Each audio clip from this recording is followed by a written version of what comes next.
Pressure কুকারের মধ্যে একটু ছোলার ডাল সেদ্ধ করে নিলাম, ঠিক 2টো সিটি দিয়েছি। এবার একটা ফ্রাই প্যানের মধ্যে আমি একটু আস্ত ধনে,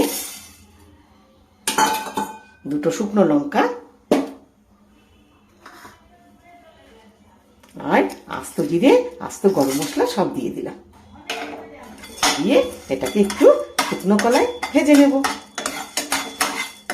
দিয়ে এটাকে গুঁড়িয়ে নিয়ে আসছি, মিক্সিতে গুঁড়ো করে আসছি। এটা খুব হালকা করে কিন্তু ভাজতে হবে যাতে পুড়ে না যায়, ঠিক আছে? এবার মিক্সিতে আমি গুঁড়ো করে নেব, খুব হালকা কিন্তু ভাজাটা হবে, কিন্তু সর্ষের তেলে হবে। এবার সর্ষের তেলটার মধ্যে আমি এই ছোট ছোট করে কটা আলু ডুমো করে নিয়েছি, সেই আলুটা একটু ভেজে নেব। এই 2টো আলু ছোট্ট ছোট্ট করে কেটে নিয়েছি। আর এদিকে ছোলার ডালটা আমি সেদ্ধ করে রেখেছি ঠিক এই রকম করে, যাতে ভেঙে না যায়, অথচ পুরো সেদ্ধ হবে, ঠিক 2টো সিটি দিয়ে।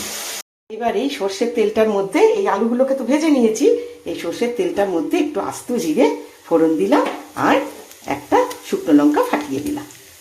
ভালো করে আস্ত জিরেটা ভাজা ভাজা গন্ধ বেরো।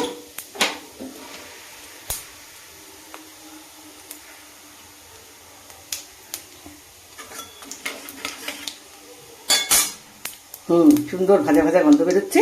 এবার একটু আদা আর কাঁচা লঙ্কা পেস্ট করে রেখেছি দিয়ে দিলাম, সামান্য একটু আদা আর 2টো কাঁচা লঙ্কা পেস্ট করে রেখেছি সেটা দিয়ে দিলাম। এবার ঠিক এরকম সময় একটুখানি হলুদ দেবো, 1/2 চামচ হলুদ দিলাম। আর একটা টমেটো, ছোট টমেটো ডুমো ডুমো করে কেটেছি, সেই টমেটোটাও দিয়ে দিলাম। দিয়ে ভালো করে এবার কষবো।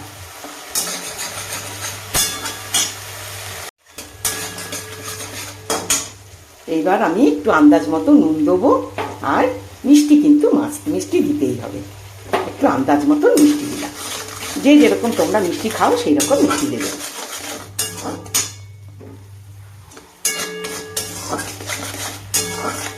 এটা রুটি, লুচি, পরোটা সব কিছুর সঙ্গে ভীষণ ভালো লাগে।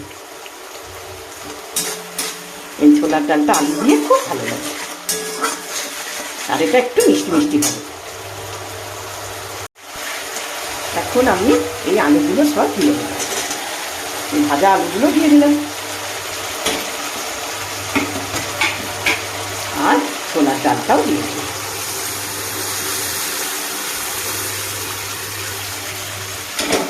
ভালো করে এটাকে এবার আলুটা একটু সেদ্ধ হবে। এটা কিন্তু বেশি ঝোল ঝোল থাকবে না, একটু মাখা মাখা মতন হবে। ভালো করে ফুটো। দেখো কি সুন্দর আলুটা সেদ্ধ হয়ে গেছে, দেখেছো? আর ডালগুলো এরকম আস্ত আস্ত আছে, ডাল কিন্তু আমার ভেঙে যায়নি। হয়ে গেল। এইদিকে এবার আমি এই ভাজা মশলাটা দিয়ে দিলাম 2 চামচ। যে ভাজা মশলাটা করেছিলাম সেই ভাজা মশলাটা দিয়ে দিলাম 2 চামচ। ব্যাস হয়ে গেল আমার রুটি, লুচি, পরোটার সঙ্গে খাবার জন্য আলু দিয়ে ছোলার ডাল। তাহলে চলো রুটির সঙ্গে সার্ভ করে দিই। এই দেখো খাওয়ার জন্য একদম রেডি।